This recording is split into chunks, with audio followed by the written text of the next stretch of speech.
Nossa, aquela cena pra mim foi tipo, Eu tive palpitação.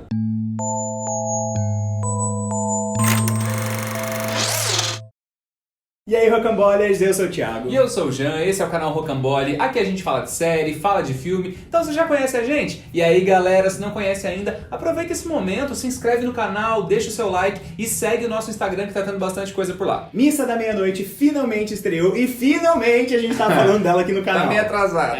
Eu não sei você, mas eu tava muito ansioso pra essa estreia e aí já bate aquele medinho, né? Será que vai superar a minha expectativa? E superou, né? Sim. Eu ainda tô aqui tentando digerir tudo que eu vi e só por isso já valeu muito a pena. A história se passa numa ilha bem isolada, povoada por pouco mais de 100 pessoas que levam uma vida de poucos recursos depois de uma crise interna. A coisa não tá muito boa, vários habitantes optaram por se mudar pro continente, a ilha se tornou quase uma cidade fantasma. Até que, com o retorno de um jovem ex-presidiário e a chegada de um novo padre, alguns eventos inexplicáveis passam a acontecer. E não demora muito pra galera começar a achar que tá sendo abençoada, que tudo é um presente divino e milagroso. Mas o que tá por trás desses milagres? O que eles realmente significam? O horror dessa história tá principalmente na relação dessa comunidade com a religião, com a fé cega, com os extremismos em diversas camadas. Missa da Meia-Noite foi criada por Mike Flanagan, o mesmo de A Maldição da Residência Hill e A Maldição da Mansão Bly, ambas na Netflix. Depois de duas produções super elogiadas, ele tava com a moral alta Tava. na Netflix. E aí, dessa vez, ele não trouxe uma adaptação como as anteriores, que eram baseadas em livros. Missa da Meia-Noite é uma obra original e isso é incrível. Se você ainda não viu, pode ficar de boa que na primeira parte desse vídeo a gente vai compartilhar as nossas impressões sem spoiler com você. E quando o momento do spoiler chegar, porque ele vai chegar, a gente te avisa. Porque nessa segunda parte, o papo vai ser mais específico sobre alguns acontecimentos da minissérie e principalmente sobre o final. Primeiro de tudo, essa é uma série pra ver com bastante calma, prestando bastante atenção nos longos diálogos, em todos os detalhes que compõem esse universo, essa pequena ilha, essa comunidade. E aí eu já vou pro meu primeiro elogio. A série constrói muito bem esse ecossistema. Obviamente que o primeiro episódio tem essa função, a gente não demora muito pra se familiarizar com tudo. Conhece as famílias, o xerife, a Beata, a médica, os jovens. A apresentação desses personagens e desse lugar é perfeita. E eu vi uma galera falando, a série é muito lenta e não sei o quê. E assim, até é um pouco lenta, mas isso não é um defeito. O Mike vai introduzindo os elementos que ele pretende trabalhar no momento exato. É uma imersão, né? Eu me senti chegando nessa ilha junto com o Sim. Riley, que é o cara que volta da prisão. E tem coisas que estão diferentes de como ele lembrava. Então ele vai reconhecendo esse lugar e a gente vai ali junto, entendendo como ele funciona. Missa da Meia-Noite tá falando o tempo todo de fé, mas uma visão mais amplificada da coisa. O catolicismo, a esperança, a existência ou não de um ser divino, o paraíso e a vida após a morte, o fanatismo, o pecado, o estado laico, tudo isso tá sendo discutido ali. Mas não de um jeito pontual, né? A série é sobre isso. É sobre a relação do ser humano com as suas crenças. E principalmente sobre a capacidade de distorcer essas crenças pra elas estarem sempre de acordo com os seus interesses. E existe uma personagem chamada Bev que, gente, ela tomou o posto de personagem mais odiada da minha vida. Ela é uma beata fanática que reverte absolutamente tudo pro que ela acha ser santo, ser divino ou sei lá o quê. Nossa, é muito revoltante, porque não importa o quão absurda e cruel seja a parada, ela vai achar um jeito de justificar isso a partir da palavra de Deus. O que ela disse é a palavra de Deus, né? Porque na real é só a crueldade dela falando mais alto. Mais baseada na Bíblia o tempo todo.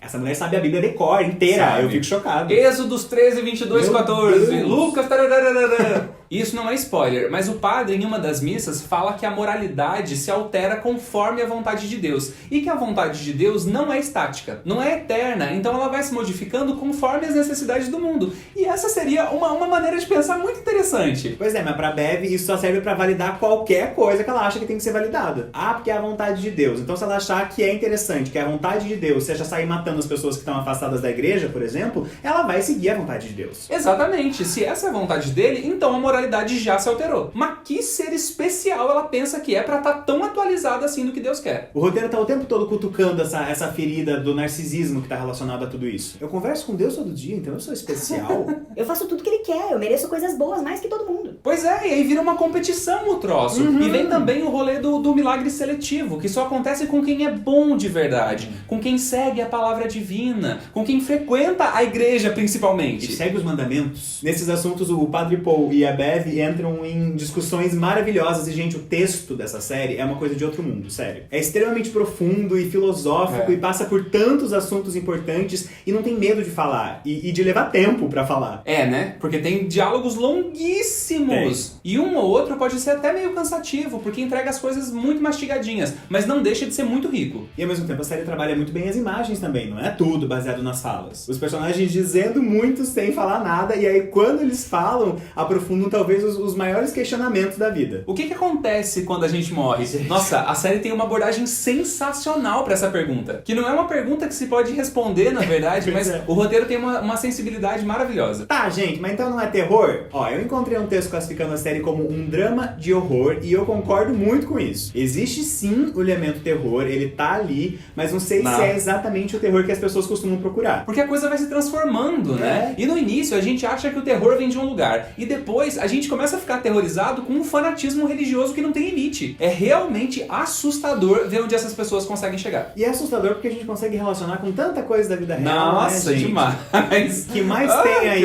é a gente botando a culpa dos seus preconceitos, das suas ignorâncias na palavra de Deus. E é sobre isso. Se eu não tenho empatia, então não é de Deus. Só que aí, se você só sente empatia pelo que é igual a você, o que é diferente é do demônio? Tudo que você não consegue compreender é do demônio. É do cão, tá amaldiçoado, tá amarrado em nome do Senhor. É daí que sai o terror de Missa da Meia-Noite. Da falta de empatia, do egocentrismo católico, da cegueira e da hipocrisia religiosa e da cólera dessas pessoas que não enxergam nada além do que elas acreditam. Elas não aceitam que alguém tão fora dos padrões possa ser tão amado quanto elas. E até onde essas pessoas podem chegar? Pra mim não existe terror maior que esse. Então você pode até esperar encontrar um vilão sobrenatural na série, porque ele existe, ele tá ali. Mas não é o principal vilão, não é dele que você mais vai sentir medo. E além disso, a série tem um potencial dramático muito grande. Muito. Os dramas desses personagens ganham bastante destaque, enquanto se discute isso tudo que a gente já falou. E não dá pra deixar de falar do elenco, que tá muito bem, mas o destaque pra mim é o Hammett Linklater. Meu Deus, o que é esse padre? O trabalho dele aqui é excepcional, ele tem uma inteligência emocional fodida, que é muito difícil de ser colocada em tela. Esse cara joga com tudo que ele tem, ele coloca o corpo à total disposição. As cenas que ele tá falando são sensacionais, mas as cenas que ele não fala são tão boas quanto. É uma atuação pro Emmy do ano que vem, hein? Já jogo minha aposta antecipada aqui. E a Samantha Sloyan também tá monstruosa em cena. Gente, ela mexeu com as minhas emoções muito lá no fundo. A gente não usou esse momento aqui pra falar do caminho que a narrativa tomou, porque é muito legal que você vai descobrindo isso aos poucos, que vai emergindo também na loucura que se torna essa ilha. Porque as coisas saem do controle de uma forma surreal e muito impactante. Então a ideia foi mais falar sobre o que a gente sentiu assistindo, o que a gente tirou dessa história, né? Eu terminei todos os episódios muito pensativo e pirando nos significados todos, então pra mim foi uma experiência extraordinária. Eu fiquei completamente envolvido. Acho que outro grande mérito da série, além de tudo isso que a gente falou, é conseguir compartilhar esse mundo com o espectador. Fazer com que a gente se sinta parte dele. Fazer com que a gente fique imaginando quem nós seríamos naquela comunidade. Eu fiquei pirando muito nisso. O que será que eu faria em tal situação? E assim, é uma puta crítica forte, consistente, real, de coisas absurdas que acontecem no mundo e que são fomentadas, ou que são reproduzidas, ou que são banalizadas por alguns cristãos. Eu podia citar uma lista de nomes brasileiros que estão nesse mesmo saco da Bev aí, mas acho que vocês já podem imaginar de quem eu tô falando, né? Eu tenho sentido cada vez menos as séries como obras artísticas, como obras autorais. E eu não quero entrar na discussão polêmica do que é arte, do que não é arte, pelo amor de Deus. Mas eu sinto falta de séries que sabem o que querem atingir, que tem discurso, que tem linguagem, paixão. E Missa da Meia-Noite tem tudo isso. É muito nítido o interesse do Mike Flanagan em tudo que ele criou. É a obra dele, era isso que ele queria falar e ele procurou a melhor maneira de fazer. Amei demais e com certeza já é uma das minhas favoritas do ano. Agora a gente vai comentar algumas coisas com spoiler e falar sobre o final, então se você ainda não assistiu, vá ver, por favor, essa série e depois volta. Eu já preciso começar essa parte do spoiler falando do final do quarto episódio. Nossa! O que foi aquilo? Eu tava assim, quando aconteceu eu fiquei... A viradinha do vampirão lá e do nada, pá! Pegou o Riley, foi o maior susto dos últimos tempos. E o tempo dessa virada é muito bom, muito né? bom. E no fim do quinto episódio, quando ele decide morrer, ele morre daquela forma poética que ele tinha narrado pra Erin antes. Ele vê a menina que ele tinha matado no acidente de carro e terminam os dois ali naquela cena, sem dor, sem culpa. Eu entendi isso como um perdão, ele foi tranquilo porque naquele momento ele entendeu que estava perdoado. Só que ao mesmo tempo eu não tive uma interpretação tão poética assim da forma que ele acreditava que era o pós-morte. Eu acho que ele falou sobre o corpo se desintegrar chegar e ponto, acabou, fim. Mas a maneira como o texto foi dado e colocado ali é muito bonita. E no fim das contas foi isso que aconteceu com ele. Ele realmente se desintegrou. E terminou como no sonho, né? Ele sempre tinha os mesmos sonhos que nunca passavam do nascer do sol. Será que foi uma espécie de presságio? Foi. De alguma maneira, com alguma sensibilidade que veio de sei lá da onde, ele sentiu como seria o fim dele. Aí pulando do final do quinto pro final do sexto, que é quando acontece aquele rolê todo na igreja, e aquela visceralidade, e aquele bando de bicho ali, tipo, foi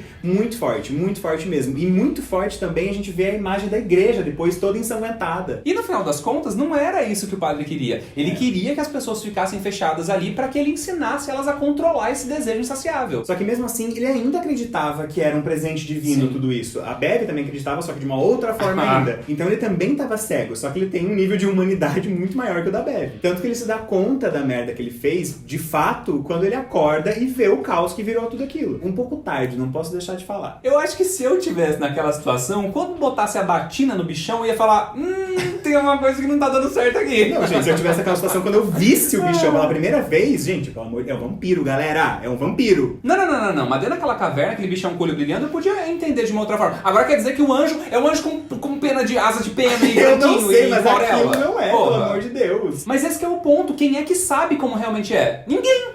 Aí você tem um ponto de fato, mas dava pra ter percebido antes, né, galera? E mesmo diante de toda essa desgraceira, o pai do Riley, ele tá ali pleno, resistindo. Ele diz que é possível resistir a isso. Pleno, não sei se é a palavra, né? Eu acho que ele tá um pouco chocado, na real. Mas ele reconhece, ele tá chocado principalmente pela reação da galera. Sim. E o fato de ele reconhecer que não é impossível resistir é uma jogada muito legal do roteiro. Porque foge dessa coisa da generalização, não é todo mundo igual, não é todo mundo que tem esse discurso que vai agir da mesma maneira e que é cego da mesma maneira. E isso é uma grande metáfora pra essa sede de sangue. A galera que tava fazendo essa matança geral não tava fazendo nada mais que libertar as coisas ruins, tudo que tinha dentro de si. E a transformação só deu aval pra isso, né? E aí, se eu já não suportava a Bev em todos os episódios anteriores, nesse final, então, gente, ela pegando o cara que não era praticante da igreja e falando que ele não podia entrar na igreja. Mas aí que tá, ela já se achava especial. E quando ela sofreu essa transformação, ela se acha mais especial ainda a ponto de selecionar as pessoas que vão viver e que vão espalhar essa dádiva divina. E aí chamando o xerife de terrorista. Meu Deus! Ai, que chacota, mulher. Ela tá botando fogo em tudo, ela tá matando as pessoas e é o xerife que é o terrorista. É uma completa inversão de sentido de tudo, gente do céu. E o momento da morte da Erin também foi bem bonito, né? Foi a vez dela de experienciar essa morte, a visão que ela tinha da morte, que a gente já tinha visto do Riley. Ela fala que ela é energia, que ela é o cosmos, e mais uma vez o roteiro distanciando essa importância do eu, das minhas experiências, porque no fim nada disso importa. E minha parte favorita é quando ela fala que a vida em si nada mais é que essa energia vibrando neste corpo. E esse corpo é só um espaço vazio, porque a energia já esteve ali antes dela ter um nome, uma personalidade ou qualquer memória que seja. Então essa morte é só a energia se desligando da matéria, como uma gota de água voltando para o oceano. Gente, é poesia isso aqui. E pra mim, quando a igreja pega fogo, quando o centro comunitário pega fogo, é o momento em que as pessoas caem na real de que aquilo não é divino. Porque agora eles não têm mais refúgio. O sol vai nascer e todos eles vão morrer. E mesmo assim, no último instante, tá lá a Bev cavando um buraco, tentando se esconder. Porque é isso, tá cheio de culpa, de medo. Enquanto tá todo mundo lá tranquilo, pleno, cantando os hinos de louvor, ela tá desesperada pela morte. Bateu o medo, Bev. Bateu. Então, só pra falar sobre a finalização ali, a Erin um pouco antes tinha cortado as asas do vampirão, então ele não conseguiu chegar a tempo em nenhum lugar que seja antes do sol nascer, né? E a gente sabe disso porque a Lisa deixou de sentir as pernas mais uma vez. Assim como a Erin fala que faz parte de um todo, eu interpretei essa cena final como se o sangue do vampiro fosse parte de um outro todo. Então, quando o sol nasce, morre todo mundo queimado, a Lisa volta a sentir as pernas, quer dizer que esse outro todo já não existe mais. E isso inclui o vampirão. Isso se originou no vampirão, Sim. na real. Acho que a raiz desse outro todo, digamos assim, é ele. E eu terminei, gente, também pirando nessa coisa do amanhecer. O sol nascendo como uma metáfora de que novos tempos sempre vêm, o dia sempre amanhece. Então essas pessoas que ficam presas no tempo pra sempre, elas vão acabar sendo apagadas em algum momento. Não sei. Pra mim foi isso. Então é isso, chegamos ao final do vídeo, espero que vocês tenham gostado. Dá o like aqui pra ajudar a gente a divulgar o nosso conteúdo pra mais pessoas. E se inscreve se ainda não é inscrito, pô, não custa nada, faz isso aí, ó, se inscreve. E deixa nos comentários também o que você achou de Missa da Meia-Noite e principalmente quais foram as suas interpretações sobre o final todo, enfim. Até o próximo vídeo, tchau!